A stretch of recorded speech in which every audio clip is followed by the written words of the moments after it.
আবারও রাজবাড়ীর দৌলদিয়া ফেরিঘাট থেকে পদ্মা নদীতে পড়ে গেছে এসবি পরিবহনের একটি যাত্রীবাহী বাস। এ সময় চালক ও সহকারীকে উদ্ধার করা হয়েছে, তবে তাৎক্ষণিক কোনো হতাহতের তথ্য পাওয়া যায়নি। শুক্রবার সকাল 9:30টার দিকে ফেরিঘাটে 7 নম্বর পন্টুনে এ ঘটনা ঘটে।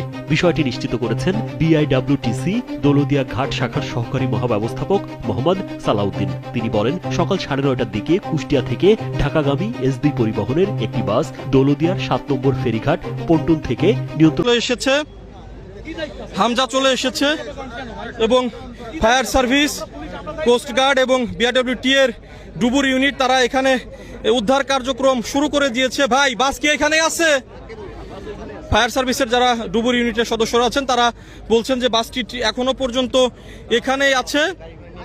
আমরা প্রশাসনের সঙ্গে কথা বলেছি, তারা বলেছেন যে হতাহতের আশঙ্কা তেমন একটি নেই, তবে বাসটি যখন উদ্ধার হবে, উদ্ধার করার পরেই বোঝা যাবে আসলে কোনো হতাহত আছে কিনা। আসার পরে এই বাসটি এই ফেরিতে উঠে যায় এবং ফেরিতে উঠে যাওয়ার পরেই এই যে ফেরির যে ডালা, এই ফেরির ডালা ভেঙে ঠিক এই জায়গা দিয়েই আপনারা দেখতে পাচ্ছেন ক্যামেরার সাহায্যে, ঠিক এই যে এই জায়গা দিয়েই এই যে ডালা ভেঙে এই জায়গা দিয়েই বাসটি নদীতে পড়ে গেছে। আপনারা দেখতে পাচ্ছেন এই যে ডালা, এই ডালাটি ভেঙে নদীতে ঠিক এই জায়গাটিতে এই মুহূর্তে বাস রয়েছে। আপনারা দেখতে পাচ্ছেন এরই মধ্যে উদ্ধারকারী জাহাজ হামজা এখানে চলে এসেছে। হামজা চলে